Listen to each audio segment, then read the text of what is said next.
प्यारे दोस्तों, आज हम आपको एक ऐसा हैरान कर देने वाला वाकया सुनाएंगे जिसे सुनकर आप दंग रह जाएंगे।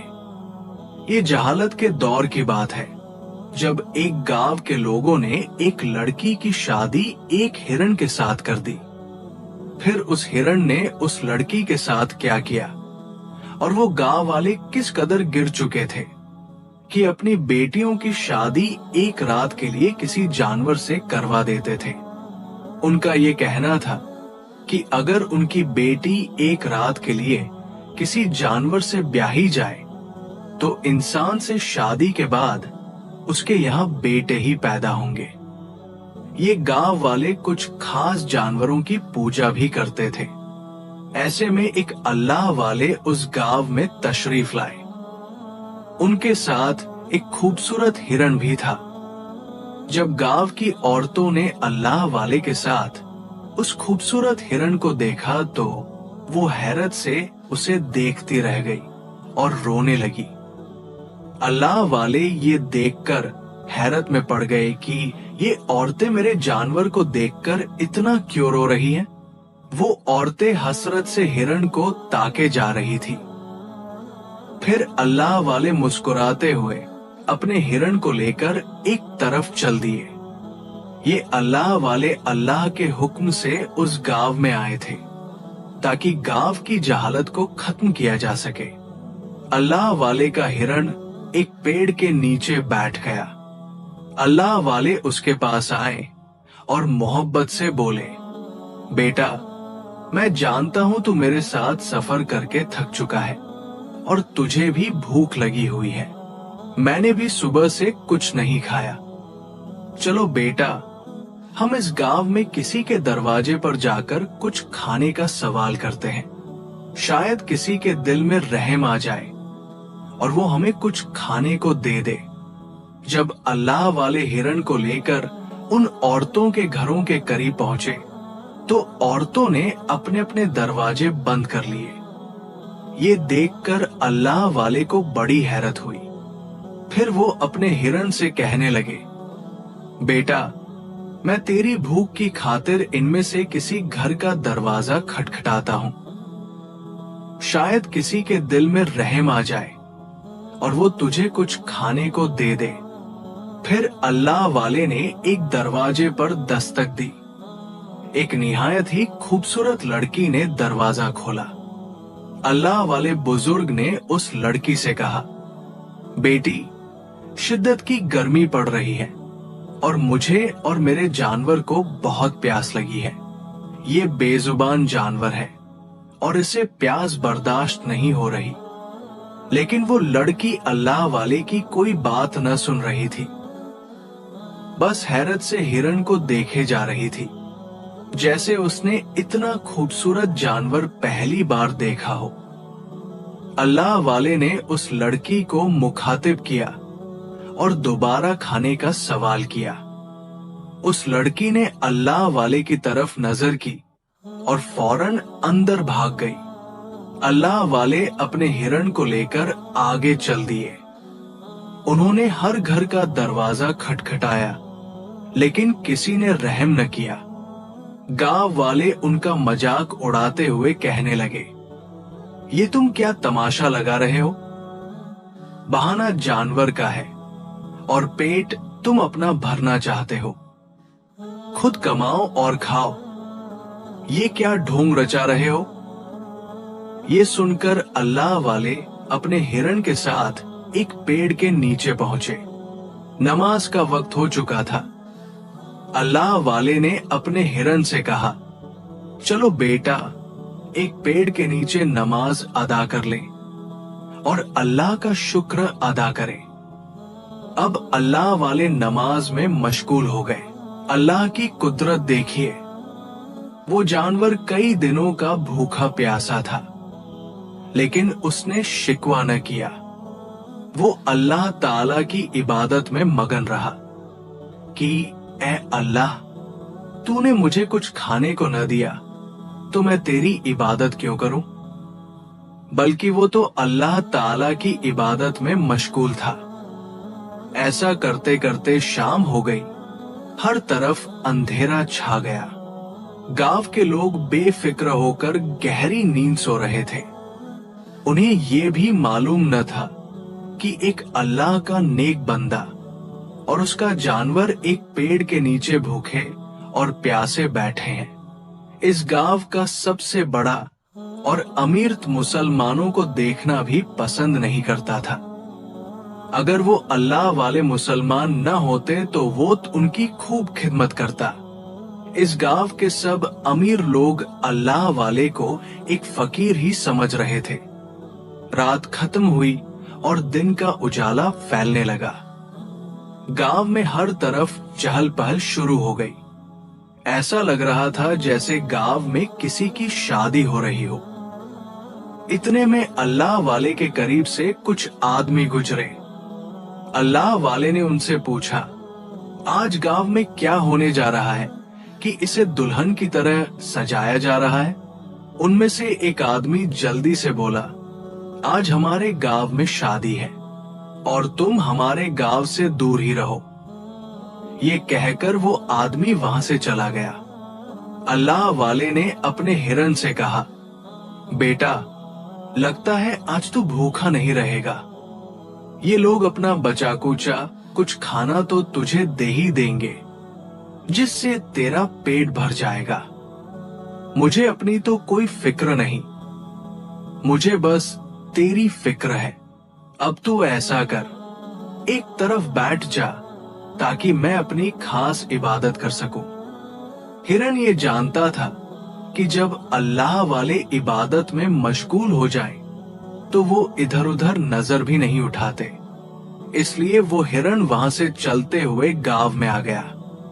घूमते घूमते वो एक घर के सामने जाकर खड़ा हो गया। ये वही लड़की का घर था जिसने कल अल्लाह वाले से थोड़ा सा पानी मांगने पर अपना दरवाजा बंद कर लिया था। हिरन उस घर के सामने खड़ा होकर अजीब सी आवाजें निकालने लगा। जब उस लड़की के कानों में ये आवाजें गई तो उसने फौरन दरवाजा खोला और इधर उधर देखने लगी। वो सोच रही थी कि ये हिरन अकेला ही आया है, इसके साथ जो बुजुर्ग थे वो कहाँ गए? लेकिन लड़की को बुजुर्ग कहीं दिखाई न दिए। वो हिरन को देखकर मुस्कुराने लगी। ये लड़की मुसलमान थी, लेकिन उसका पूरा मोहल्ला मुसलमान नहीं था। कल इस लड़की ने इसीलिए दरवाजा बंद किया था कि गांव वाले उसे देख रहे थे। वो बेजुबान हिरन हसरत भरी नजरों से लड़की को देख रहा था, जैसे उसे कुछ कहना चाहता हो। और वो लड़की ऐसे खुश हो रही थी जैसे उसे हिरन से मोहब्बत हो गई हो। फिर वो अपने घर के अंदर गई। एक बर्तन में पानी और कुछ खाने का सामान लेकर आई। उसने हिरन को पेट भरकर खाना खिलाया और पानी पिलाया। फिर वो लड़की बड़े प्यार से हिरन से कहने लगी, मुझे तो तुम बहुत अच्छे और नेक लगते हो। मेरा दिल तुम पर आ गया है। दिल करता है कि आज मैं तुमसे शादी कर लूं, क्योंकि इस गांव के लोग आज न जाने मुझे किस जानवर के साथ बांधने वाले हैं। हमारे गांव का यह रिवाज है कि जब लड़की 20 साल की हो जाए तो उसकी शादी एक जानवर से कर दी जाती है। जब मेरी शादी एक जानवर से ही होनी है तो क्यों न मैं तुम जैसे अच्छे जानवर से शादी कर लूं? ये कहकर वो लड़की जार जार रोने लगी और कहने लगी, ये कितना गलत दस्तूर है ना हमारे गांव का। हमारे इस्लाम में तो ये चीज जायज ही नहीं। मगर इस गांव के जाहिल लोग बाज आने का नाम नहीं लेते। यहाँ का जो अमीर ताजिर है वो गांव की हर जवान लड़की के साथ यही करता है। इसीलिए जब तुम कल इस गांव में दाखिल हुए थे तो गांव की लड़कियां हसरत से तुम्हें देख रही थी। और आज पता नहीं कौन सा जानवर है जिसे मेरा शौहर बनाया जाएगा। हम लड़कियों से शादी के लिए हमारी मर्जी नहीं पूछी जाती, चाहे जानवर कितना ही खतरनाक हो। हमें एक रात के लिए उस जानवर की बीवी बना दिया जाता है। ये रिवाज सदियों से इस गांव में चल रहा है। अगर मुसलमान अपनी बेटी की शादी किसी जानवर से करवाने से इनकार करें, तो उनसे उनका मालो साब छीन लिया जाता है और उन्हें गांव से निकाल दिया जाता है। लड़की ने हिरण से दिल की भड़ास निकाली और अपने घर वापस चली गई। हिरण अल्लाह वाले के पास आ गया। इतने में गांव में शोर मच गया। चलो चलो, जल्दी से गांव के सारे जानवरों को एक जगह इकट्ठा करो। फिर सब लोग अपने अपने जानवरों को एक जगह ले आए। पूरे गांव के लोग वहां जमा हो रहे थे। इसी दौरान एक लड़की की चीख पुकार सुनाई दी, मुझे छोड़ दो, मुझे माफ कर दो, मैं ये शादी नहीं कर सकती। ये बहुत गलत काम है और मेरे साथ जुल्म है। आखिर हम जैसी मासूम लड़कियां कब तक ये जुल्म सहन करेंगी? ये आवाज उसी घर से आ रही थी जहां से अभी हिरण खाना खाकर आया था। अल्लाह वाले ने जल्दी से अपने हिरण को साथ लिया और उस लड़की के घर के सामने पहुंचे। क्या देखते हैं कि कुछ लोग उस लड़की को घसीटते हुए एक तरफ ले जा रहे हैं। वो लड़की दुल्हन के कपड़ों में थी। ताजर बोला, ये लड़की जानबूझकर ड्रामा कर रही है। ये पागल लड़की ये नहीं जानती कि हम उसकी शादी जानवर से इसलिए करवा रहे हैं ताकि उसकी किस्मत खुल जाए। इतने में अल्लाह वाले आगे बढ़े और अपने हिरण को भी इन जानवरों के साथ लाकर खड़ा कर दिया। लेकिन वो लड़की रो रो कर यही कहे जा रही थी, ऐ काश इस गांव पर ऐसा अजाब नाजिल हो कि इन लोगों को समझ आ जाए कि एक मासूम लड़की की जानवर से शादी करना जाहिलियत है। हर साल हम जैसी मासूम लड़कियां जलील हो जाती हैं। अल्लाह वाले से उस मासूम लड़की का रोना देखा नहीं जा रहा था। फिर अल्लाह वाले ताजर से पूछने लगे, ये क्या हो रहा है? ये लड़की इतना क्यों रो रही है? ताजर को अल्लाह वाले पर बहुत गुस्सा आया, क्योंकि वो नहीं चाहता था कि कोई बाहर वाला इस गांव के मामलात में दखल दे। फिर वो ताजर अल्लाह वाले से कहने लगा, इससे पहले कि मैं अपने गुलामों को बोलकर तुम्हें यहाँ से उठवा कर बाहर फेंक दूं, तुम खुद यहाँ से दफा हो जाओ। मैं कल से तुम्हें देख रहा हूं कि तुम हमारे गांव के आसपास ही घूम रहे हो।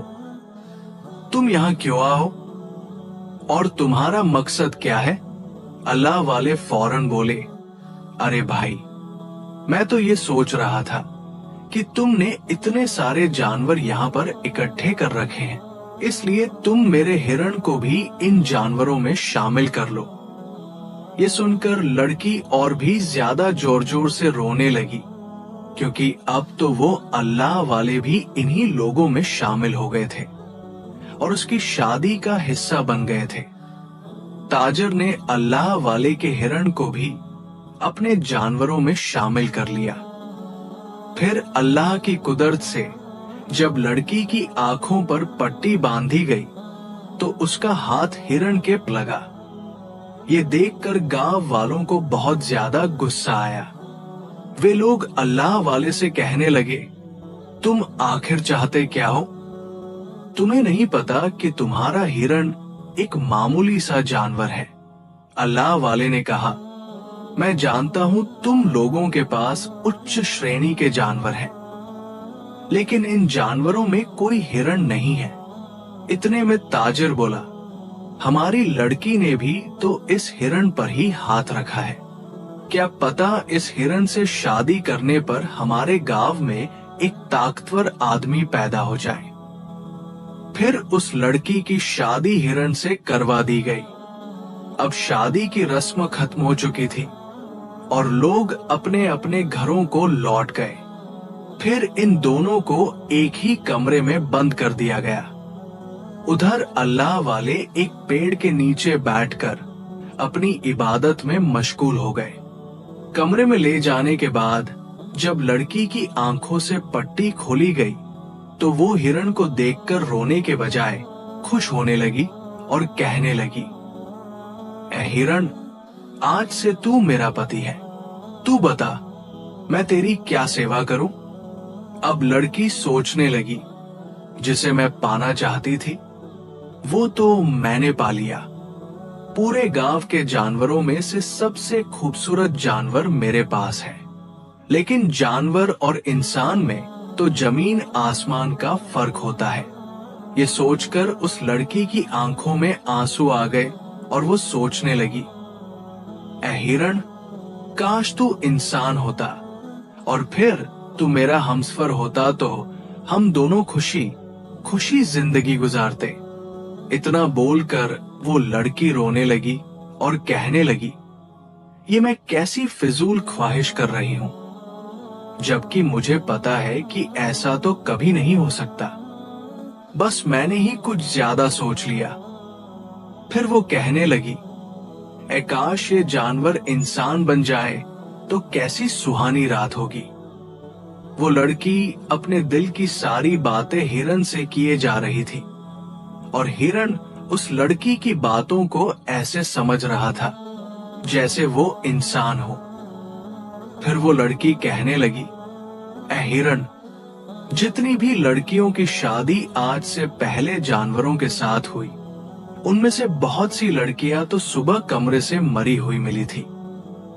पता नहीं तुम मेरे साथ क्या करोगे। तुम्हारे साथ रात गुजारने के बाद पता नहीं मैं भी जिंदा बचती हूं या नहीं। इतने में अचानक उस लड़की के कानों में एक आवाज आई, तुम क्यों परेशान हो रही हो? मैं हर पल तुम्हारे साथ हूं। ये सुनकर वो घबराई और इधर उधर देखने लगी, लेकिन उसे कोई इंसान नजर नहीं आया। फिर वो सोचने लगी, ये आवाज मेरा वहम है। इतने में उसे फिर से आवाज आई, क्यों परेशान हो? ये मैं ही बोल रहा हूं।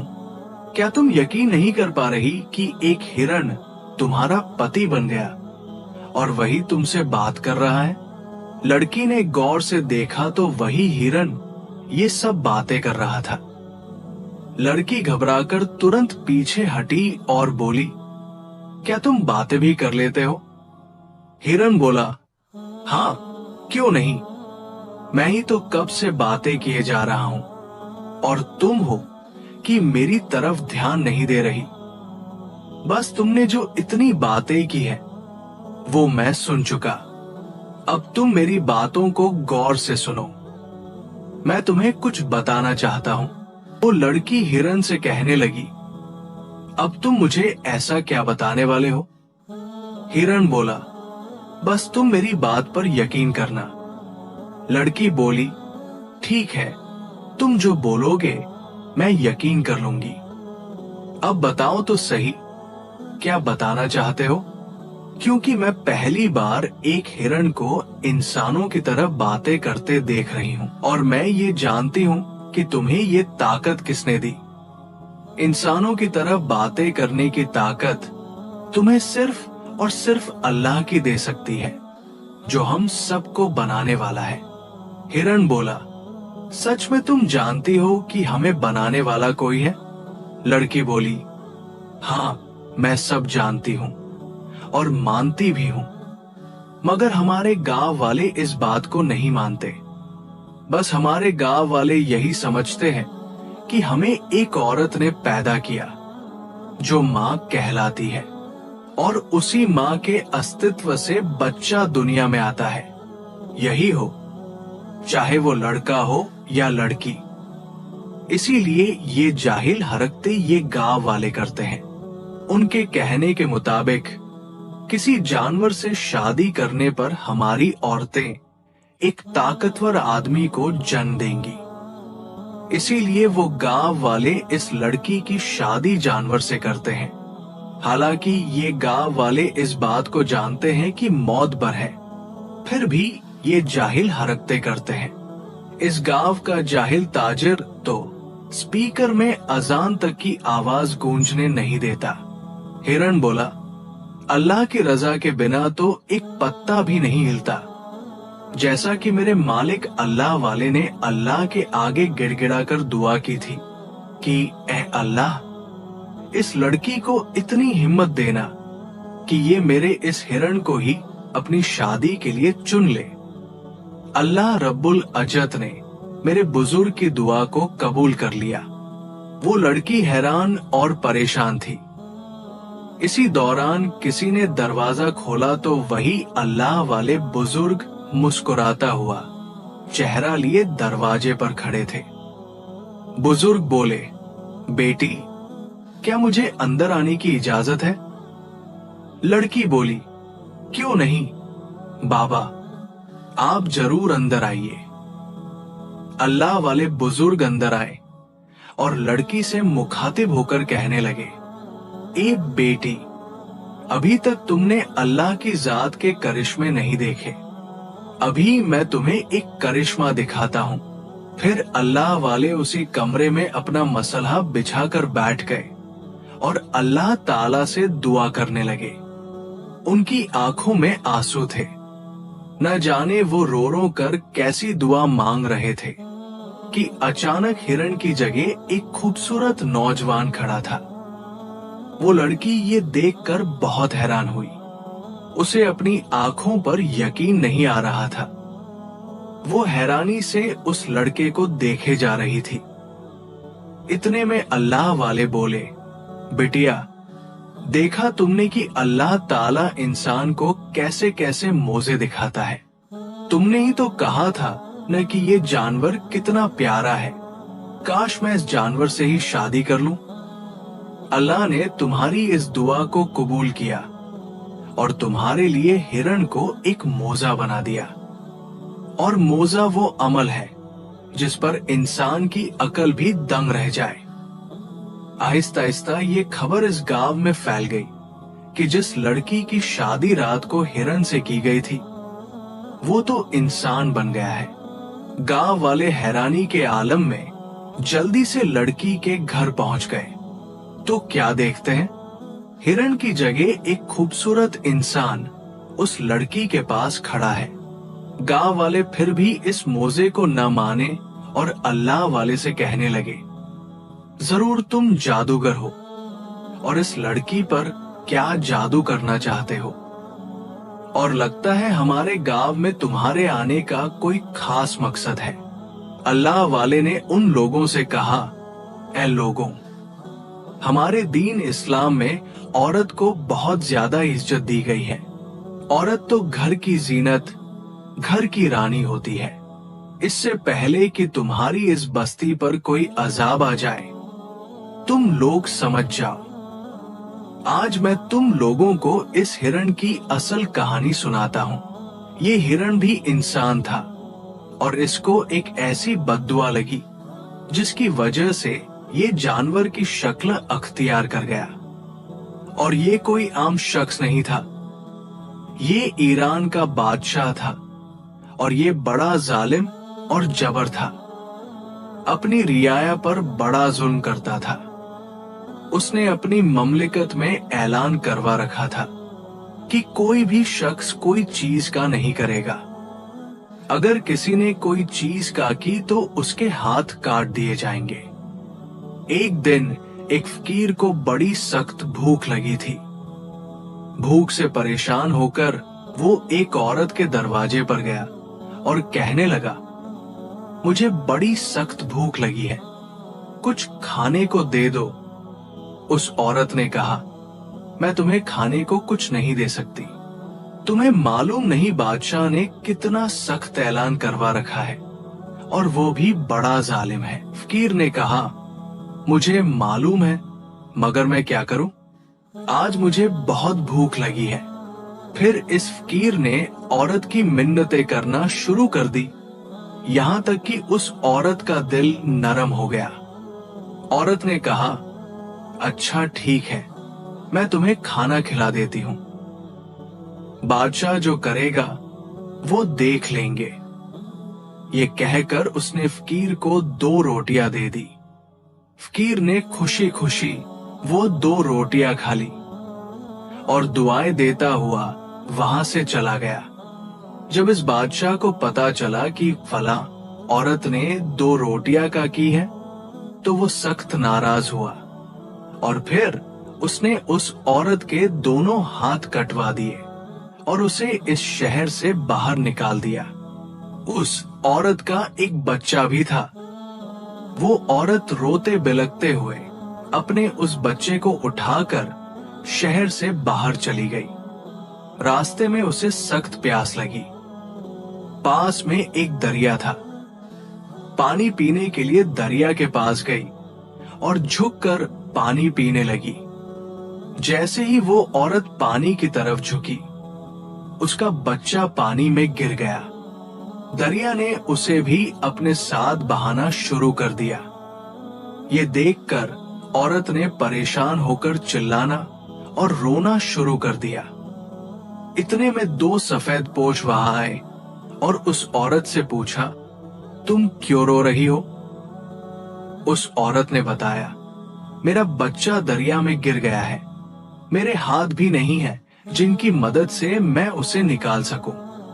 औरत की ये बात सुनकर उनमें से एक आदमी ने दरिया में गोता लगाया। थोड़ी देर बाद हाथ में नन्हे मुन्हे बच्चे को उठाए वापस बाहर निकल आया। औरत अपने बच्चे को सही सलामत देखकर खुश हो गई। अब दूसरे शख्स की बारी थी। इस सफेदपोश ने उस औरत से पूछा, ये तेरा हाल किसने किया? औरत ने रोते हुए उस जालिम बादशाह की सारी कहानी उस सफेदपोश को बताई। तो वो सफेदपोश जलाल में आ गया और वही दरिया के किनारे बैठकर कुछ पढ़ने लगा। जैसे जैसे वो पढ़ाई कर रहा था, ये हो गया था कि अचानक ही एक हिरण बन गया। ये उसके साथ इसलिए हुआ था क्योंकि वो गरीब लोगों को बिल्कुल पसंद नहीं करता था। अपने हुस्न पर नाज करता रहता था। और अब जब ये अपने आप को देखता और बिलक बिलक कर रोने लगता है। फिर इस सफेदपोश ने अल्लाह वाली औरत से मुखातिब होकर कहा, जो तुझ पर जुल्म करने वाला था, उसे उसका अंजाम मिल चुका है। अब जब तक इस हिरण से कोई लड़की शादी नहीं करेगी और ये अपनी गलतियों का कफारा नहीं अदा करेगा, तब तक ये हिरण की शक्ल में रहेगा। फिर इस सफेदपोश ने अपने मुंह में कुछ पढ़कर उस औरत के जिस्म पर दम किया, जिससे उसके दोनों हाथ सही हो गए। वो औरत और भी ज्यादा खुश हो गई और उनसे पूछने लगी, ऐ अल्लाह के नेक बंदो, तुम कौन हो? उन्होंने कहा, तुमने हमें पहचाना नहीं। हम वही 2 रोटियां हैं जो तुमने अल्लाह की राह में काटी थी, जिनकी वजह से तुम मुसीबत में ला हुई थी। आज इन्हीं की वजह से तुम्हें मुसीबत से निजात मिल गई। एक दिन मैं जंगल में अपनी झोपड़ी के सामने इबादत कर रहा था, जब मैंने देखा कि एक हिरण जोर जोर से भूखा प्यासा रो रहा है। मेरे पास उस वक्त कुछ भी खाने को नहीं था, तो मैंने उसे साथ लिया और तुम्हारे गांव की तरफ रवाना हो गए। हम लोगों ने तुम्हारे गांव के हर दरवाजे पर दस्तक दी, मगर किसी ने भी इस बेज़बान को खाना नहीं दिया। फिर इस लड़की ने रहम खाकर इस हिरण का पेट भरा। बाकी जो अल्लाह को मंजूर था वही हुआ और फिर इस लड़की की शादी हिरण से हो गई। आज तुम लोगों के सामने वो इंसान की शक्ल में आ चुका है। फिर वो लड़का अपनी दुल्हन से कहने लगा, अल्लाह की बंदी, आओ हम अल्लाह के सामने सजदा रेज हो जाएं और अपनी गलतियों और गुनाहों की माफी मांगे। अब उन गांव वालों को भी अपने किए पर बहुत शर्मिंदगी हुई और उन्हें अल्लाह के खौफ से डर लगने लगा। फिर सब लोगों ने अल्लाह वाले से माफी मांगी और कहने लगे, ऐ अल्लाह वाले, हमें भी कलमा पढ़ाकर मुसलमान कर दो। हम भी मुसलमान होना चाहते हैं और अल्लाह ताला से गिड़गिड़ाकर माफी मांगना चाहते हैं। फिर अल्लाह वाले ने गांव वालों को कलमा पढ़ाकर मुसलमान कर दिया और सब लोग मिलकर खुशी खुशी इस गांव में रहने लगे। इस गांव से जाहिलियत भी खत्म हो चुकी थी। इन लोगों ने तौबा कर ली कि आगे से हम अपने गांव की किसी मासूम लड़की के साथ ये गलत हरकत नहीं करेंगे। बेशक अल्लाह ताला की शख्सियत माफ करने वाली है। अल्लाह की शख्सियत हमारी भी इन गलतियों को माफ फरमाए। फिर अल्लाह वाले इस लड़की और हिरन यानी ईरान के बादशाह को बहुत सारी दुआएं देकर वहां से रुखसत हो गए।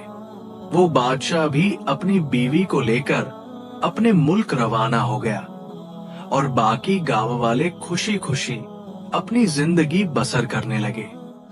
प्यारे दोस्तों, ये वाकया आप लोगों को कैसा लगा? कमेंट्स में अपनी राय का इजहार जरूर कीजिएगा और ऐसी वीडियोस हासिल करने के लिए हमारे चैनल को सब्सक्राइब करके हमारी फैमिली का हिस्सा जरूर बनिएगा। शुक्रिया। दोस्तों, आज हम आपको एक ऐसी इंटरेस्टिंग और अनोखी कहानी सुनाने वाले हैं जिसे सुनकर आपकी आंखें दंग रह जाएंगी। हाँ दोस्तों, ये कहानी है एक बंदर की जिसने एक बादशाह की बेटी से शादी की। लेकिन शादी की रात ऐसा क्या हुआ कि शहजादी चिल्लाने लगी, जिसे देखकर सारा महल हैरान और परेशान रह गया। दोस्तों, किसी गांव में एक बूढ़ी औरत थी। वो बहुत नेक थी, अल्लाह की इबादत करने वाली खातून थी। अल्लाह ने उसे औलाद नहीं दी। उसके पास सिर्फ एक छोटी सी झोपड़ी थी जिसमें वह अकेले ही रहती थी। वो हर रोज जंगल में जाकर जलाने के लिए लकड़ी इकट्ठा करने जाती थी। एक दिन एक छोटा सा बंदर उसकी लकड़ियों के गट्ठर के ऊपर बैठ गया। इस पर उसने ध्यान न देते हुए बूढ़ी औरत ने लकड़ियों को अपने कंधे पर उठा लिया और घर लौट आई। जब उसने लकड़ियों को फर्श पर गिराया तो बंदर नीचे गिराया और वो बंदर बिल्ली के साथ खेलने लगा। बूढ़ी औरत ने बंदर को अकेला छोड़ दिया क्योंकि उसकी कोई औलाद नहीं थी, तो उसने उसे अपना बेटा समझकर रख लिया। वक्त बीतता गया, वो बंदर अब बड़ा होने लगा। बंदर बुढ़िया की हर चीज में मदद करता। जब भी वो बुढ़िया लकड़ियां काटने जाती, बंदर भी उसके पीछे जाता, उसकी मदद करता। वो बातें भी करता था। बुढ़िया उसे देख सोचती, शायद मेरी औलाद होती तो शायद मैं इतना ही खुश होती जितना मैं इस बंदर के साथ। वो बंदर बहुत समझदार था, उसकी बातों को गौर करता, उसे समझता। बुढ़िया भी उसे पाकर बहुत खुश थी। धीरे धीरे बंदर अब बड़ा हो चुका था। वही गांव में एक बड़ा राजा था। उसकी एक बेटी थी। एक दिन उस बंदर ने उससे कहा, तुम राजा के पास जाओ, जाकर उसे कहो कि वो अपनी बेटी से मेरी शादी कर दे। उस बूढ़ी औरत ने कहा, ठीक है मेरे बेटे, लेकिन तुम कैसे उम्मीद कर सकते हो कि राजा तुम्हें अपनी इकलौती बेटी देगा? तुम तो एक बंदर हो। बंदर ने कहा, इससे कोई फर्क नहीं पड़ता माँ, वैसे भी जाओ और हम देखेंगे कि वो क्या कहता है। बूढ़ी औरत ने बंदर के कहने पर हाँ किया और राजा से मिलने चली गई। लेकिन महल के दरवाजे पर खड़े पहरेदार ने उससे पूछा कि अम्मा तुम्हें क्या चाहिए और राजा से उसका क्या काम है? तो उन्होंने उसे अंदर नहीं जाने दिया। फिर भी बूढ़ी औरत ने राजा से अकेले मिलने पर जोर दिया। जब तक वो अंदर जाने की इजाजत नहीं देते, वही बैठी रही। आखिरकार पहरेदार ने उसे जाने की इजाजत दे दी। वो राजा से मिलने गई और उससे कहा, मैं इस बात से बहुत शर्मिंदा हूँ, लेकिन मैंने आपसे पूछने का वादा किया था। ये बात आपको चौंका देगी, पर मैं मेरे बेटे से वादा कर चुकी, मेरा बेटा मेरे लिए राजकुमार से कम नहीं, इसलिए मैं पूछूंगी। मेरा बेटा एक बंदर है और वो आपकी बेटी से शादी करना चाहता है। जब राजा ने ये सुना तो वो गुस्सा से चिल्लाने लगा। चिल्लाना भी उसका सही था, क्योंकि एक बंदर की शादी एक इंसान से ये नामुमकिन था। उसने गुस्से से उसने बूढ़ी औरत को सीढ़ियों से नीचे धक्का दिया, जिससे उसका पैर टूट गया। वो लड़ाती हुई घर लौटी और बंदर को कोसने लगी, क्योंकि वो अब मंजूर हो गई थी। बंदर ने उससे कहा, अपने पैर की चिंता मत करो, मैं इसे ठीक कर दूंगा, लेकिन तुम्हें अभी हार नहीं माननी चाहिए। फिर बंदर ने एक मोती निकाली, उस पर फूंक मारी और कहा, बूढ़ी औरत का पैर ठीक कर। तो तुरंत पैर ठीक हो गया। अगली सुबह बंदर ने बूढ़ी औरत को राजा के पास वापस भेज दिया। फिर राजा ने उसे वही कहा और वही हुआ। लात घुसा और पिटाई के बाद उसने कसम खाई कि वो फिर कभी महल में पैर नहीं रखेगी।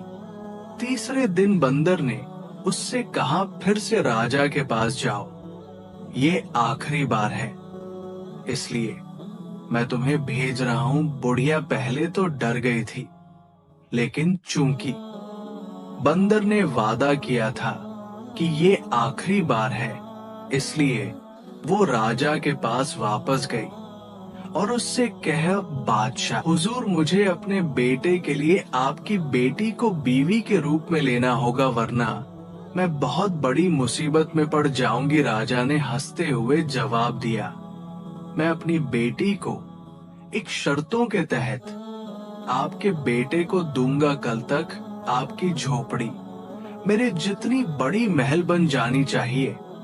आपके दरवाजे से मेरे दरवाजे तक का रास्ता रेशम से बना होना चाहिए और 400 सेवक घोड़ों पर सवार होकर इंतजार कर रहे होने चाहिए, जो जमीन पर मौजूद हर रंग और हर रंग के लिए एक हो। अगर आप कल सुबह तक ये सब कर सकती हैं, तो मैं अपनी बेटी की शादी आपके बेटे से कर दूंगा। ये मेरा वादा है। जब बुढ़िया ने ये सुना तो वो चली गई। इस बार उसे लात घूंसे नहीं मारे जाने की खुशी थी।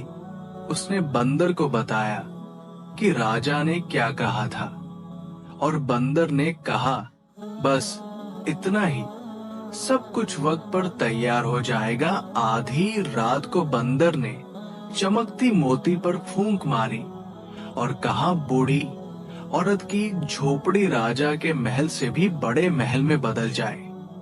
और झोपड़ी तुरंत महल बन गई। बूढ़ी औरत जो फर्श पर चटाई पर सो रही थी, अचानक खुद को असली बिस्तर पर पाती है, जिस पर नौकरानी के लिए घंटी भी लगी होती है। बंदर ने फिर से मोती पर फूंक मारी और कहा, हमारे दरवाजे और राजा के महल के दरवाजे के बीच का रास्ता रेशम से बुना जाए। और ऐसा ही हुआ। फिर बंदर ने तीसरी बार मोती पर फूंक मारी और कहा, हर रंग और हर रंग के कपड़े पहने हुए घोड़े पर सवार 400 सिपाही हमारी हुक्म का इंतजार करें। और वो भी आ गए।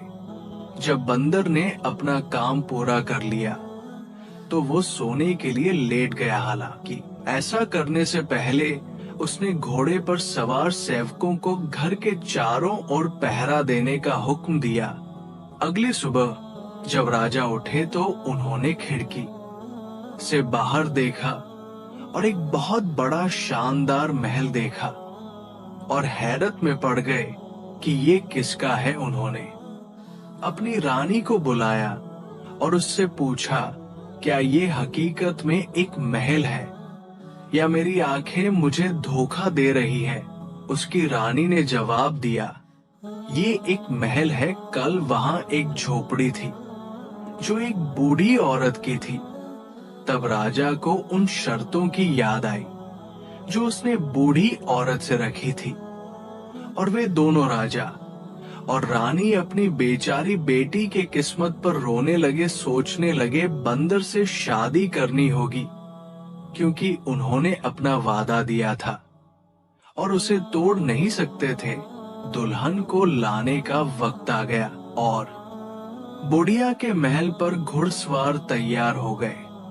उन्होंने बंदर को अपने साथ घोड़े पर बिठाया और एक गीत गाते हुए राजा के पास चले गए। वहां उन्होंने बंदर को घोड़े से उतारा और उसे राजा और रानी के पास ले गए। दोनों बहुत दुखी हुए और अपने आप से सोचने लगे, हमारे लिए अपनी बेटी को मार देना बेहतर होगा। दामाद के रूप में बंदर का होना कितनी भयानक सोच है। दुल्हन को उठाया और निकाह के लिए चले गए। शादी हो गई। बंदर शहजादी को देखकर बहुत खुश हुआ, क्योंकि वो बहुत खूबसूरत थी। शहजादी ने जब अपना घूंघट उठाया, उसने बंदर को देखा तो वो डर के मारे चिल्ला उठी। उसने जब दूसरी नजर उसे देखा तो वो हैरान हो गई, क्योंकि वह बंदर अपना नकली रूप उतर चुका था। उसने अपना बंदर का चमड़ा उतार दिया और इतना खूबसूरत शहजादा बन गया कि वो पूरी तरह से सुकून में आ गई। फिर उसने उससे कहा, मेरी प्यारी शहजादी, कभी किसी को ये मत बताना कि मैं रात में इंसान हूं और दिन में बंदर, क्योंकि अगर तुम ऐसा करोगी तो मैं गायब हो जाऊंगा और तुम मुझे फिर कभी नहीं पा सकोगी। उसने जवाब दिया, ठीक है मेरे प्यारे राजा, मैं किसी को नहीं बताऊंगी। अगली सुबह राजा ने किसी को बंदर के महल में ये पता लगाने के लिए भेजा कि क्या उसकी बेटी अभी भी जिंदा है। जब उसे बताया गया कि वो ठीक है और फिक्र करने की कोई जरूरत नहीं है, तो उसे बेफिक्र हो गई और उसने जो सुना था उस पर यकीन नहीं किया। अगले हफ्ते राजा ने अपनी बेटी और बंदर को दोपहर के खाने पर दावत करने के लिए एक नौकर भेजा। जब उसकी बेटी और दामाद आए तो लड़की की माँ रोने लगी और कहने लगी, ओ मेरी बेचारी बेटी, हमने तुम्हें इतना दुख दिया है, तुम कितनी दुखी हो। लेकिन लड़की ने जवाब दिया कि वो बहुत खुशकिस्मत जो उसे उससे शादी हुई है, रानी समझ नहीं पाई। कुछ दिनों बाद शहर के दूसरे हिस्से में एक शादी का माहौल था, जिसमें राजा और उसकी बेटी को बुलाया गया था। बंदर ने अपनी रानी से कहा, तुम जाओ, मैं आज शाम को आऊंगा, ताकि किसी को पता ना चले कि ये मैं हूँ जो इंसान में बदल गया हूँ। और याद रखो, तुम जो जानती हो उसे किसी को मत बताना, क्योंकि अगर तुम ऐसा करोगी तो तुम मुझे फिर कभी नहीं देख पाओगी। लड़की अकेली शादी की खुशी में चली गई और जब अंधेरा छा गया तो बंदर ने अपनी खाल उतारी को शानदार कपड़े पहने और उसके पीछे चल दिया। जब दोनों वहां पहुंचे तो सभी लोग हैरानी से खड़े हो गए, क्योंकि उन्हें लगा कि कोई राजा अभी अभी आया है। थोड़ी देर बाद वो इतनी खूबसूरती से नाचने लगा कि सभी लोग होश खोए उसे देख खड़े रह गए और सोचने लगे, वो इस दुनिया का कोई इंसान नहीं है, वो जन्नत से आया होगा। लड़की की माँ उसके पास बैठी हुई बोली, मेरी प्यारी लड़की, तुम कितनी किस्मत वाली हो। अगर तुम्हारा शौहर ऐसा ही कोई आदमी हो।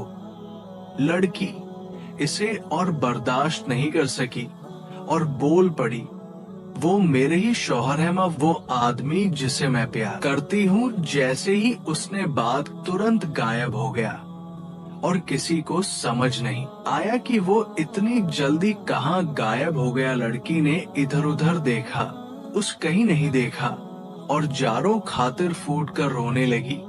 अब देखो तुमने मुझे क्या करने पर मजबूर किया, माँ, कहकर वो रो पड़ी।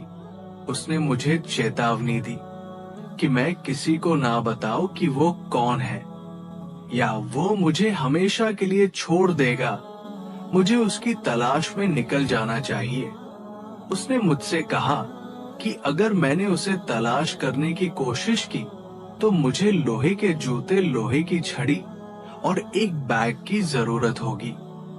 उसके माँ बाप ने उसे वह दिया जो उसे चाहिए था, और वो अपने शौहर की तलाश में निकल पड़ी। वो कई दिन और रात घूमती रही और आखिरकार लड़के सूरज से सलाह लेने गई। घर पर सिर्फ सूरज की माँ और बच्चे थे, और बच्चों ने तुरंत लड़की को खाने के लिए उस पर हमला कर दिया। हालांकि माँ ने उन्हें रोक दिया और लड़की को अंदर बुलाया।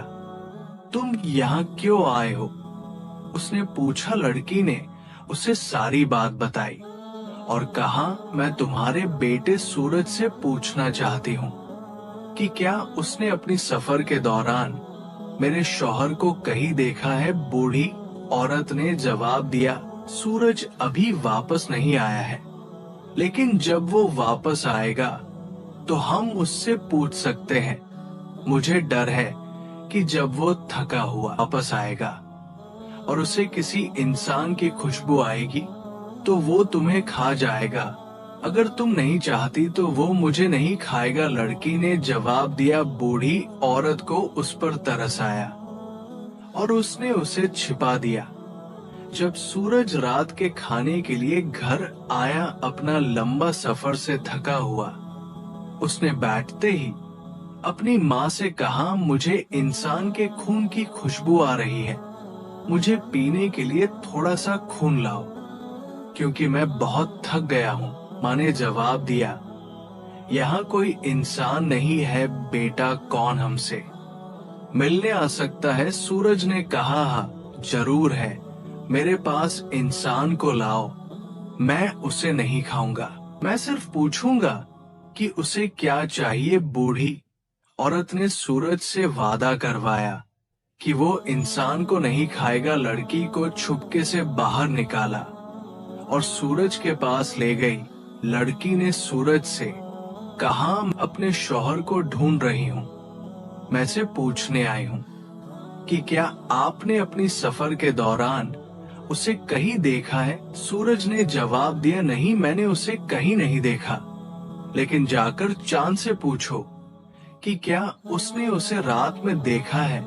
बेचारी लड़की अपने रास्ते पर चलती रही कई दिन और रात भटकती रही, जब तक कि वह आखिरकार चांद के पास नहीं पहुंच गई। चांद उसे कुछ नहीं बता सका और उसे हवा के पास भेज दिया। एक बार फिर वो चल पड़ी, इस बार हवा की तलाश में। अब तक वो चलने से थक चुकी थी और अपनी आखिरी ताकत के साथ किसी तरह हवा के घर तक पहुंच पाई। वहां उसे हवा की बूढ़ी माँ और छोटे बच्चे मिले जो उसे खाने के लिए इधर उधर उड़ रहे थे। हालांकि बूढ़ी महिलाओं ने उन्हें रोक दिया और लड़की को अंदर बुलाया। उसने पूछा, तुम यहाँ क्यों आई हो? मेरी बेटी लड़की ने उसे अपना सफर का कारण बताया और बताया कि वो कहाँ गई थी। हवा की माँ ने कहा, हम उससे पूछेंगे, हालांकि मुझे डर है कि जब वो थका हुआ वापस आएगा और किसी इंसान की महक लेगा तो वो तुम्हें वही खा जाएगा। लेकिन लड़की ने एक बार फिर जोर देते हुए कहा, अगर तुम नहीं चाहोगी तो वो मुझे नहीं खाएगा। बूढ़ी औरत को लड़की पर रहम आ गया और उसने उसे छिपा दिया। जब हवा नाश्ते के लिए आई तो उसे तुरंत ही इंसान के गेस्ट की खुशबू आ गई और उसने अपनी माँ से कहा, मुझे इंसान का गेस्ट की महक आ रही है, मुझे खाने के लिए कुछ लाओ क्योंकि मैं बहुत थक गई हूँ। माँ ने जवाब दिया, यहाँ कोई इंसान कैसे हो सकता है? लेकिन उसने अपनी माँ से बोला कि वो इंसान को बाहर लाए और आखिर में वादा किया, मैं इंसान को नहीं खाऊंगी माँ, लेकिन उसे बाहर निकालो। ताकि मैं उससे कुछ सवाल पूछ सकूं। माँ ने हवा से उसकी कसम दिलवाई और लड़की को बाहर ले आई। हवा ने उससे पूछा कि उसने इतनी सारी मुसीबतें क्यों उठाई। लड़की ने, जो मेरे शौहर है, उसे गायब हुए बहुत दिन हो गया है और मैं उसे ढूंढ नहीं पाई हूँ। हवा ने कहा, तुम्हारे पति को समुंदर के पार जिन ने बंदी बना रखा है, वो यहाँ से बहुत दूर है। लड़की ने उससे मिन्नतें की, मुझे उसे ढूंढना ही होगा, चाहे वो कितनी भी दूर क्यों ना हो। मैं आपसे हाथ जोड़ के करती हूँ कि मुझे अपने साथ समुंदर के पार ले जाए। हवा ने जवाब दिया, मैं तुम्हें अपने साथ ले जाना चाहती हूँ, लेकिन मुझे डर है कि तुम रास्ते में गिर जाओगे, क्योंकि मैं बहुत तेज हूँ। लड़की ने उसे यकीन दिलाते हुए कहा, नहीं, मैं नहीं गिरंग, मुझे अपने साथ ले चलो। हवा को लड़की पर रहम आ गया और उसने उसे अपनी पीठ पर उठा लिया और कहा, मेरे बालों को पकड़ो और नीचे मत देखो, नहीं तो तुम्हें चक्कर आ जाएगा। हवा ने एक तेज झोंका मारा और लड़की को समुंदर के पार ले जाकर एक झरने के पास छोड़ दिया। बेचारी लड़की अभी आराम करने के लिए बैठी ही थी कि अचानक पहाड़ों से एक भयानक दहाड़ गूंजी। झरने पर एक जन्नत को देखते ही एक पैर पर उछलने लगा और चिल्लाने लगा, पहले मेरे पास एक था, अब मेरे पास दो है। मेरी रानी बोलता हुआ उसने लड़की को पकड़ लिया और उसे अपने घर ले गया, जहां नोमान को बंदी बनाकर रखा गया था। उसने अपनी बीवी को जल्द पहचान लिया, लेकिन कुछ कहने की हिम्मत नहीं हुई, क्योंकि वो जिन्न से डर गया था। ये साल सोचते हुए कि जिन्न को पता ना चले, उसने ने अपनी मोती एक जगह में फेंक दी, जिसे बीवी को देना था, ताकि उसे पता चले कि वो वहां है। और ये काम कर गया। जब वो जग धो रही थी तो मोती उसके हाथ में आ गई और उसने पहचान लिया कि ये उसके शौहर की है। बाद में जब उन्हें एक दूसरे से मिलने का मौका मिला तो उसने बीवी से कहा, फुसफुसाना नहीं तो वो हमें खा जाएगा। जिन्न ने उन दोनों को खूब खिलाया ताकि बाद में वो उन्हें खा सके। पहले बीवी को और फिर शौहर को। उसने उनकी बातें भी सुन ली थी। एक दिन जिन्न ने लड़की से कहा, बेटी, जब मैं रात के खाने के लिए वापस आऊंगा तो मैं घर के कुछ हिस्सों में झाड़ू लगा हुआ और कुछ में बिना झाड़ू लगा हुआ देखना चाहता हूँ। बेचारी लड़की सोच रही थी कि क्या करे। तभी उसका शौहर जाग गया और उसने पूछा कि वो क्या सोच रही है। उसने उसे जिन्न के हुक्म के बारे में बताया और कहा कि वो सोच रही है कि उनका पालन कैसे किया जाए। शौहर ने कहा, मुझे सब कुछ संभालने 2 रोटी का टुकड़ा ढूंढो और उसे यहाँ लाओ। इससे फर्श साफ करो और जब तुम उसे रखो तो उसे अपने पीछे खींच लो। इस तरह घर के कुछ हिस्से झाड़ू लगे रहेंगे और कुछ नहीं। और इसलिए लड़की ने वही किया जो उसके शौहर ने कहा था। जब शाम को जिन्न घर आया और उसने लड़की से पूछा कि क्या उसने अपना काम पूरा कर लिया है, तो उसने जवाब दिया, हाँ, मैंने काम पूरा कर लिया है। जिन्न ने चारों ओर देखा और पाया कि सब कुछ ठीक वैसा ही किया गया था जैसा वो चाहता था। ये तुम्हारी एक सोच नहीं थी, जिन्न चिल्लाया, ये तुम्हारे शौहर की सोच थी। अगले दिन जिन्न ने लड़की से फिर कहा, बेटी, जब मैं शाम को घर आऊं तो मैं यहाँ आंसुओं के 2 बर्तन ढूंढना चाहूंगा और अगर नहीं मिले तो मैं तुम्हें खा जाऊंगा। जब जिन्न चले गया तो लड़की ने दोनों बर्तन निकाले, उन्हें अपने सामने रखा और उन्हें भरने के लिए रोने लगी, लेकिन बर्तन थोड़े वही भर गए जब उसका शौहर उठा तो उसने अपनी बीवी को रोते हुए पाया और उससे पूछा कि क्या बात है। उसने बताया कि जिन ने पिछली रात आंसुओं से भरे 2 बर्तन मांगे थे और अगर नहीं मिले तो वो उसे खा जाएगा। शौहर ने उससे कहा, तुम कितनी नादान हो, क्या तुम्हें लगता है कि तुम इन बर्तनों को आंसुओं से भर सकती हो? एक पल के लिए आराम करो और मुझे ये काम करने 2 बर्तन लो और उनमें पानी भरो, मुट्ठी भर नमक डालो और उन्हें ढक दो। लड़की ने वैसा ही किया जैसा उसके शौहर ने कहा था। जब जिन्न उस शाम वापस आया और उसने पूछा कि क्या उसने अपना काम पूरा कर लिया है, तो लड़की ने जवाब दिया, मैंने सब कुछ खत्म कर दिया है। जिन्न ने जाकर देखा कि वो कटोरी वाकई में आंसुओं से भरी हुई थी। अपनी जीभ की नोक से आंसू को चखते हुए जिन्न ने महसूस किया कि ये आंसुओं की तरह नमकीन था और उसने लड़की से कहा, मैं अच्छी तरह से जानता हूँ बेटी कि ये तुम्हारा नहीं बल्कि नोमान की सोच थी। इसके बाद जिन्न को उस लड़की से नफरत होने लगी और उसने सोच बनाई कि वो उसे कैसे खाएगा, लेकिन लड़के को खतरा महसूस हुआ। इसीलिए उसने पुराने कपड़े पहने और जिन्न के एक जंगल में लकड़ी काटने चला गया। लेकिन एक दिन जब कोई लकड़ी काट रहा था, तब जिन्न वहां से गुजरा और कुल्हाड़ी की आवाज सुनकर चिल्लाया, मेरे जंगल में लकड़ी काटने की हिम्मत कौन करता है? उसने जवाब दिया, मैं एक गरीब आदमी हूँ और एक लड़के के लिए ताबूत बना रहा हूँ जो अभी अभी मर चुका है। जालिम जिन्न ने पूछा कि वो आदमी कौन था। उसने कहा कि एक सुंदर लड़का जिसका नाम नोमान था।